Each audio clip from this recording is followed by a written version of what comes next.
how could or should a Christian babysit someone else's child?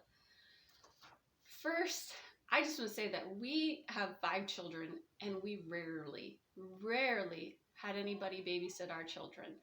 We had 2 families that we trusted with them, but it was always a family scenario. Like the mother was there and teenage daughters were there, and we had this similar values. Another time, that was one family. The other was the mother, the father, and all of the children were almost always there.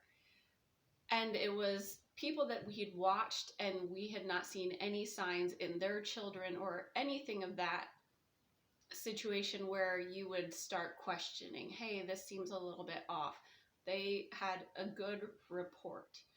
And so then we would trade babysitting with them. That being said, it's very often the people you would never expect to do anything who do something because they're really good at being a predator.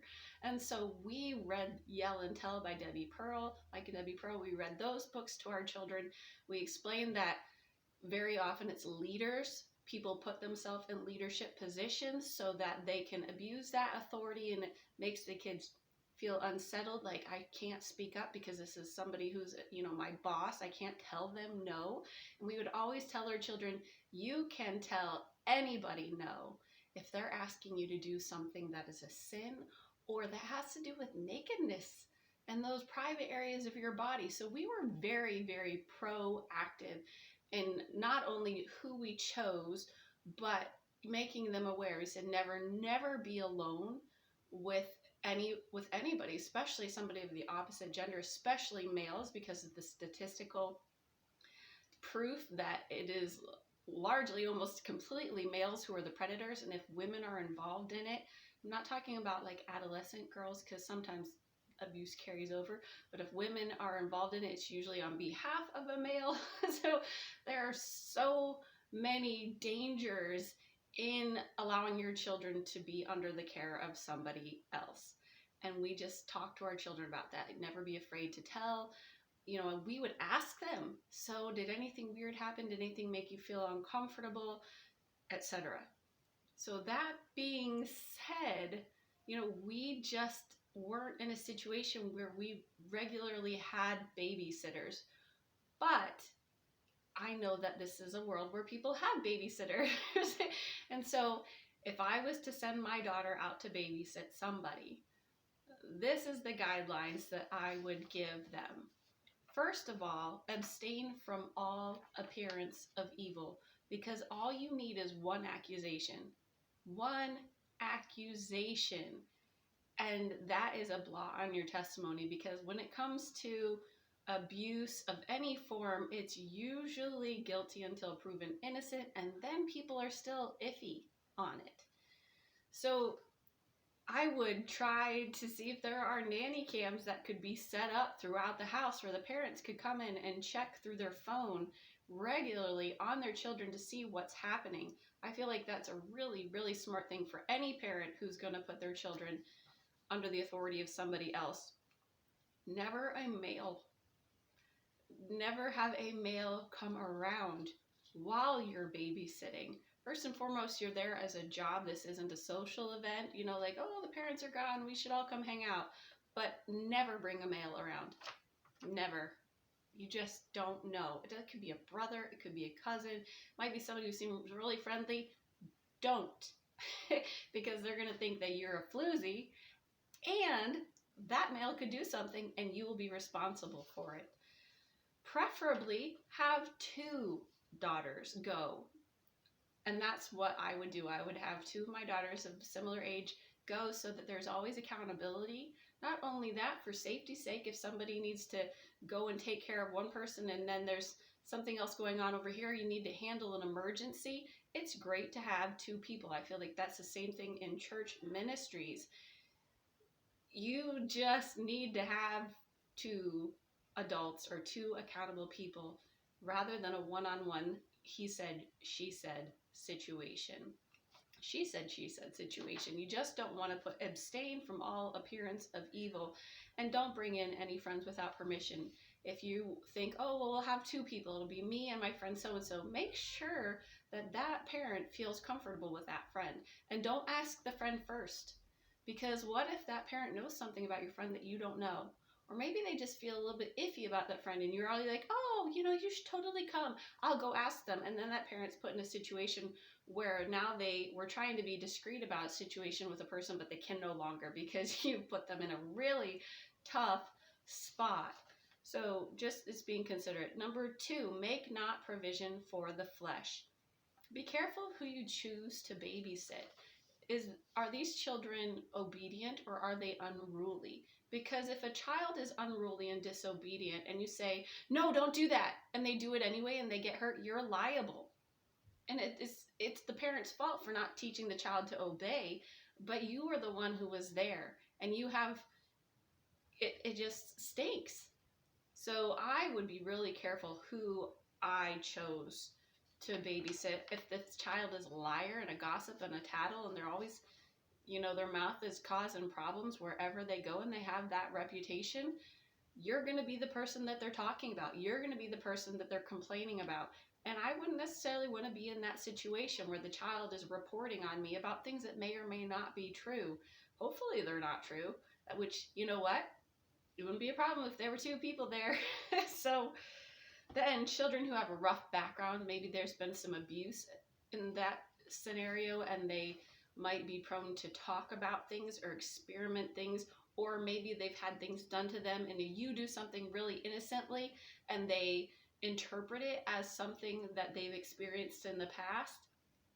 You might not want to be in that situation, especially young girls, teenage girls, who maybe aren't even aware yet of all of that side of life. And just that naivety can get you in a place you don't want to be. So make not provision for the flesh that would put you in a bad situation to where the accuser of the brethren can just get in there and destroy a situation. Number 3, chastisement is for the parents, not for you. And Hebrews 12:6-8 talks about how God, he loves his children and he chastises his children. But he said, but if you're not being chastised, you might want to step back and consider that, you don't belong to that family. Because if you were part of that family and you were doing something wrong, God would be chastising you as a father who loves their own child. God does not chastise people who are not his children. And neither should you. If there's a problem, I would never put my hand on somebody else's child.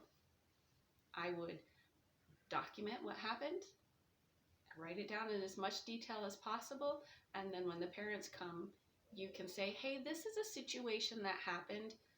I wasn't sure how to deal with it, but I at least wanted to let you know. This is not a time to be really judgy of all of the parents' flaws. That's not how I would raise my child. And they just, they did not say yes, man. No, this is blatant rebellion. I asked them to come to the table and they ran away. And they wouldn't sit down and eat their dinner. I kept saying, could you sit down and eat your dinner? And they wouldn't do it. So the dinner's there in the microwave. I didn't know how to deal with this situation. And then that goes back to point number 2. Do you want to babysit an unruly, disobedient child? You have a choice at that point. This is a situation that probably the next time they ask you, I don't really think that this is a good fit for me. So another thing, not chastising, not, don't do that, but restraining a child from hurting other people or hurting themselves, even that is not, it's not that, it's, whoa. Do you understand? There's no bruising, there's no hitting, there's no this. No, you can just quickly and then document it. This is a situation that happened, and it would be really helpful if you had another person there so they could say, I was there and I saw it happen. And that is how it went down. Number 4, it's not just about the kid being safe and alive. It's about making this a good memory. Invest in that child. Take some time to read with them. Take some time to play with them. Know what kind of foods they eat and when. I was the youngest child and I babysat somebody, and I babysat a toddler. And I had no experience with babies. And I look back and I think, did I even feed that baby? I don't even remember anything about feeding them. Was it dinner time when I got here? Know when they eat, what they eat, how to feed them. And then lastly, support the parents' convictions. We have some friends who they want their daughters to be really proper ladies. And I'm a little bit less proper. It's not anything bad or anything, just I say the word but, and I say the word fart. So if you don't, I'm sorry. But they would prefer their children not to. And so if their children say those words, and I tell my kids, don't be saying that around them. It's just temptation for them. But if they say those words when they're at my house, I will tell their mom, because that's a sign of rebellion. Like, hey, we're not around our parents. We can say it now. I don't care if it's just a tiny, tiny little preference.